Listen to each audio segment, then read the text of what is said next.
বিহান তার ফোন না ধরতেই পাগলের মতো লাগতে শুরু করলো অন্তরার। হঠাৎ তার নাম্বার ব্লক করলই বা কেন? কারো সঙ্গে প্রতারণা করার মতো ছেলে তো সে নয়। তাহলে কেন এমন করলো? অন্তরার তো তাকে এখন ভীষণ প্রয়োজন। আজ দুদিন ধরেই বিহানকে কথাটা বলবে বলবে ভাবছে সে। তারপর সামনে দেখা করে বলবে ভেবে চুপ করেছিল। আগামীকাল ছুটির দিন। অন্তরা প্ল্যান করে রেখেছিল বিহানকে নিয়ে আশেপাশে কোথাও থেকে একটু ঘুরে আসবে, আর সেই সময়ই কথাটা বলবে তাকে।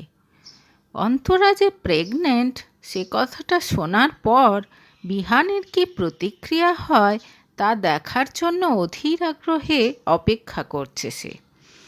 এরকম অবস্থায় বিহান তার নাম্বার ব্লক করে দিয়েছে। ভীষণ অস্থিরতা নিয়ে ছুটি হওয়া পর্যন্ত অপেক্ষা করল সে। ছুটির পর সোজা বিহানের বাড়িতে চলে এলো অন্তরা।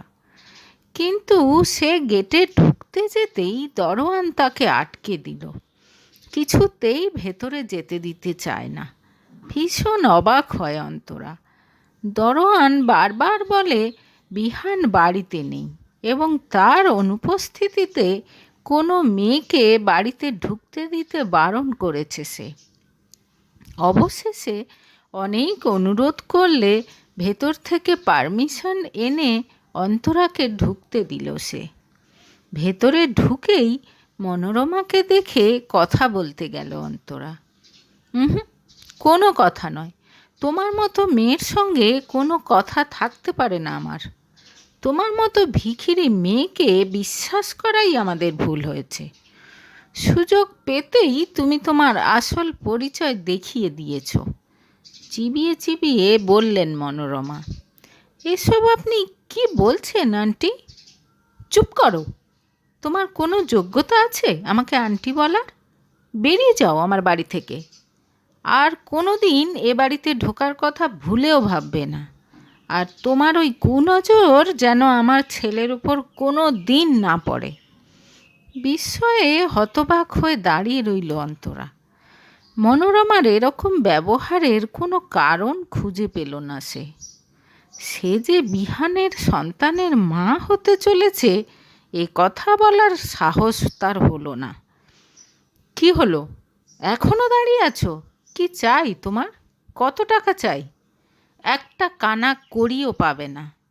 উঠে এসে অন্তরাকে ঘাড় ধাক্কা দিয়ে বার করে দিল মনোরমা। পড়ে যেতে গিয়ে নিজেকে কোনো মতে সামনে নিল সে। অন্তরার চোখের সামনে পুরো পৃথিবীটা যেন দুলছে। হঠাৎ কি এমন হলো যে আন্টি তার সঙ্গে এরকম ব্যবহার করছে? পরের দিন প্রায় 2 ঘন্টা হসপিটালের বাইরে বসে থাকার পর বিহানের দেখা পেল অন্তরা। পাগলের মতো বিহানের কাছে ছুটে গেল সে। কি ব্যাপার? কি জন্য এসেছো আমার কাছে? রূঢ় গলায় বলল বিহান। এরকম করছো কেন তুমি আমার সঙ্গে?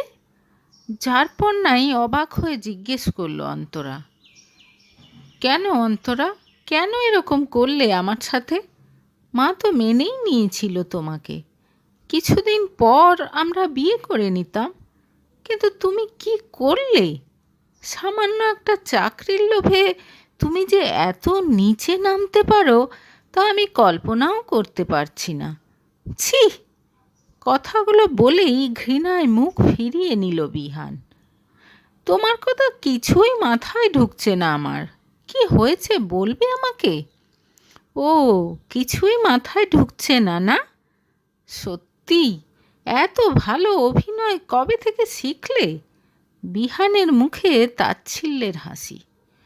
অন্তরা তখনও তার দিকে অবাক হয়ে তাকিয়ে আছে দেখে নিজের ফোন বার করে তাকে কতগুলো ছবি দেখায় বিহান। কি এগুলো? চোয়াল শক্ত করে জিজ্ঞেস করে সে। বিহানের হাত থেকে ফোনটা নিয়ে ফটোগুলো দেখে অবাক হয়ে যায় অন্তরা। ফটোতে নগ্ন অন্তরার সঙ্গে ঘনিষ্ঠভাবে শুয়ে আছে নগ্ন একটা লোক। ফটোগুলো দেখে গা গুলিয়ে ওঠে অন্তরার। কে এই লোকটা? কোথা থেকে এলো এই ফটো? তাছাড়া সে তো কখনো বিহান ছাড়া কারো সঙ্গে অন্তরঙ্গ হয়নি। সে কিছু বলার আগেই বিহান বলে, এই লোকটা তোমাকে ব্যারিটোতে ভালো চাকরির লোভ দেখিয়েছে, আর তুমি তাতে রাজি হয়ে তার সঙ্গে এইসব করেছো। তুমি যে এত লোভী ভাবলেই আমার ঘৃণা হচ্ছে। মা ঠিকই বলেছিল, হোটেল ম্যানেজমেন্ট পড়া মেয়েরা এরকমই হয়। তুমি কি বলছো আমি সত্যিই বুঝতে পারছি না। আমি একে চিনি না, বিশ্বাস করো। তুমি ছাড়া কারোর সঙ্গে এরকম কিছু করার কথা আমি ভাবতেও পারি না, অসহায় হয়ে বলে অন্তরা। থাক, তোমাকে আর কিচ্ছু বলতে হবে না। একটা কথা শুনে রাখো, এরপর তোমার সঙ্গে কোনো সম্পর্ক রাখতে চাই না আমি। ঘেন্না করি আমি তোমাকে। দয়া করে এরপর আর আমার সঙ্গে দেখা করার কোনো চেষ্টা করো না। বলেই উল্টো দিকে ঘুরে হাঁটা শুরু করে দিল বিহান। হতভম্ব হয়ে দাঁড়িয়ে থাকলো অন্তরা। চোখ দিয়ে জলের ধারা নেমে এলো তার। বিহান যে তার সঙ্গে এত নিষ্ঠুর আচরণ করতে পারে এটা সে কিছুতেই ভাবতে পারছে না। আসল কথাটাই বিহানকে বলতে পারল না সে। কিন্তু তার চেয়েও বড় কথা, সে কিছুতেই ভেবে পাচ্ছে না এটা কি করে সম্ভব। হঠাৎ বিদ্যুৎ ঝলকের মতো তার মাথায় এলো সেদিনের কথা। সেদিন সে হঠাৎ জ্ঞান হারিয়ে ফেলেছিল এবং তারপর জ্ঞান ফিরলে দেখেছিল তাদেরই হোটেলের রুমে শুয়েছিল সে। তখনই কেউ এরকম কিছু করেনি তো? আকাশ পাতাল ভাবতে ভাবতে হঠাৎ বিহানের মায়ের ওপর সন্দেহ চলে এলো তার। আন্টির হঠাৎ সেদিন তার সঙ্গে দেখা করতে আসাটা তখনই অন্তরার কাছে একটু অদ্ভুত লেগেছিল।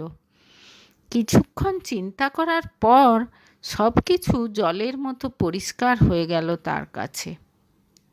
তার মানে সেদিন তার পানীয়তে নিশ্চয়ই কিছু মেশানো হয়েছিল, আর তারপর তার অচৈতন্য হওয়ার সুযোগে কেউ তার সঙ্গে এরকম করেছে। শিউরে উঠল অন্তরা। এরকমও কেউ করতে পারে? ছেলের কাছে নিজেকে ছোট না করে অন্তরাকে তার ছেলের জীবন থেকে সরানোর এই অভিনব পন্থাটা বার করেছেন তিনি। এজন্যই ব্যারিটোতে ইন্টার্নশিপটা পাইয়ে দিয়েছিলেন উনি। কি সুন্দর প্ল্যান করে এগিয়েছেন ভদ্রমহিলা, অথচ ছেলে তাকে বিন্দু মাত্র সন্দেহ করতে পারবে না। ভাবতেই বুকের মধ্যেটা কেঁপে উঠল অন্তরার। কিন্তু সে এখন কি করবে? সে তো বিহানকে বলারই সুযোগ পেল না যে তার শরীরে তিল তিল করে বড় হচ্ছে বিহানের সন্তান। বললে তো তাকে না জানিয়ে আরও কত কিছু শুনতে হতো। মন থেকে একেবারে ভেঙে পড়ল সে। কি করবে কিছু বুঝে পেল না। এর প্রায় 5 বছর পর মেডিকেল বোর্ডের একটা কনফারেন্সে যোগ দিতে সিমলাতে এসেছে ডক্টর বিহান রায়চৌধুরী। হোটেল শেরিডনে অন্যান্য ডাক্তারদের সঙ্গে বিহানের জন্যও রুম বুক করা হয়েছে। সিমলার মনোমুগ্ধকর পরিবেশে এসে মনটা প্রশান্তিতে ভরে গেল বিহানের। আজকাল বড্ড নিঃসঙ্গ লাগে তার, কোনো কিছুই যেন আর ভালো লাগে না। এই 5 বছর নিজেকে একেবারে কাজের মধ্যে ডুবিয়ে রেখেছে সে। যতক্ষণ কাজের মধ্যে থাকে সব কিছু ভুলে থাকতে পারে। অন্তরা যেন তার জীবনের ভিতটাই নাড়িয়ে দিয়ে গেছে। অন্তরা জীবন থেকে চলে যাওয়ার পর আর কোনো মেয়েকেই সে ভরসা করতে পারে না। মা অনেক চেষ্টা করেও বিহানের বিয়ে দিতে পারেনি। তবে কিছুদিন আগে মা হঠাৎ অসুস্থ হওয়ার পর একটু নরম হয় তার মন। মার মনের একান্ত ইচ্ছে তার বান্ধবী মোনালিসার মেয়ে রূপাকে যেন বিহান বিয়ে করে। রূপাকে একেবারে পছন্দ নয় বিহানের, কিন্তু এবার মাকে কথা দিয়ে এসেছে সে। সিমলা থেকে ফিরে রূপার সঙ্গে আলাদাভাবে কথা বলবে একবার। প্রথম দিন কনফারেন্সের শেষে রুমে যাওয়ার সময় করিডোর দিয়ে হাঁটছিল বিহান। হঠাৎ মিষ্টি একটা গন্ধ নাকে এলো তার। আরে, এই গন্ধটা তো, মনে মনে বিড়বিড় করল সে। গন্ধটা তার ভীষণ প্রিয়, ভীষণ চেনা। ইলেকট্রা, অন্তরার খুব প্রিয় পারফিউম ছিল এটা। কোনোদিন সে অন্য কোনো পারফিউম ইউজ করতো না। বিহানেরও ভীষণ প্রিয় ছিল এর ফ্র্যাগ্রেন্সটা। আশ্চর্য, এখনও মনে আছে? নিজের মনে নিজেকেই বলল বিহান। এতগুলো বছর পেরিয়ে গেলেও কোথাও না কোথাও বিহানের অস্তিত্বের সঙ্গে যেন মিশে আছে অন্তরা।